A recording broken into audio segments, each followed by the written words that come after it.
Since the last time we've talked, Global Offensive has received 5 updates, fixing bugs, balancing maps, and slowly bringing the Chinese Perfect World client out of beta. What's currently important is not the patch notes themselves, but the undocumented changes, or pre-leaks, as we call them. First, let's clear up some misinformation. The fact that unused glove skins exist in the files of CSGO trended on the top of r/CSGO, leading many to believe a Glove 2 case is on its way. Unfortunately, this doesn't seem to be true, as the unused files were added back in the November 28th update, the same update that introduced gloves in the first place. Please note that the way that these unused gloves, and all gloves for that matter, are very easy to create compared to any other cosmetic feature in Global Offensive. Instead of creating a material to place on models or different sets of models, glove variations are made by creating a single model and material and changing the properties of that material, changing the colors, the physical textures, and patterns,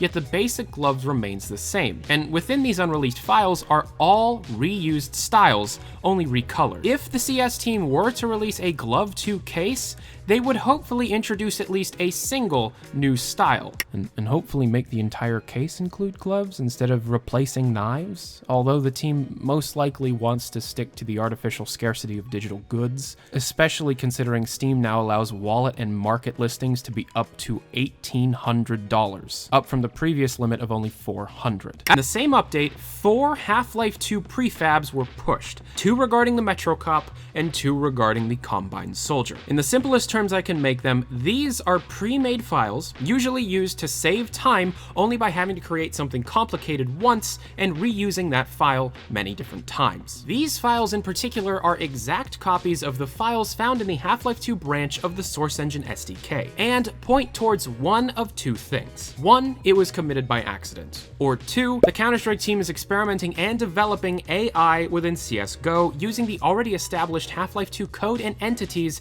as a base for future content. And seeing how past pre-leaks have looked, it most likely has to do with an expanded co-op strike mode in the next operation. A string referencing Left 4 Dead 2 was also committed in the same update, done by Counter-Strike team member Brian Levenfall, and it could mean anything. But seeing as many portions of CSGO, especially in the early days, were copied wholesale from Left 4 Dead 2 by Hidden Path Entertainment, it's not really worth speculating on. It could have something to do with co-op strike. Valve continues to bring the game up to the Chinese gaming regulations, as more variations on Counter-Strike assets are changed, mostly to remove any references to skulls. Now, due to the need to remake most of these assets, most of these censored versions are usually higher resolutions than their international counterparts. Also, every reference in the game that has to do with Steam has been changed to just the word community, even in the international release. And finally, anybody experiencing crashes after the May 2nd update and you use SweetFX, uninstall SweetFX. As stated by Valve employee Dan B on the Counter-Strike Global Offensive subreddit. No one really knows if SweetFX will ever be able to be used in the future. However, if you are experiencing crashes and you're a SweetFX user, you're gonna have to uninstall SweetFX. And this video was sponsored by TradeSkinsFast.com, where right now there is a Bayonet Sapphire knife giveaway going on. If anybody wants to be able to enter in to win this $2,100 knife, check out the link in the description below, where you can get as many entries to this contest as you like, just by doing some social media stuff and visiting the TradeSkinsFast website every day for 10 extra entries. This knife is really friggin' expensive, so if you want to try and win it, I recommend checking out the link down in the description below. It's a chance to win a free knife.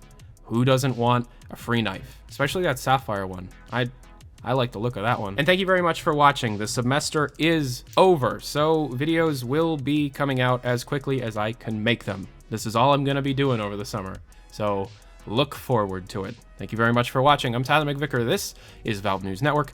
Have a good day. Adios.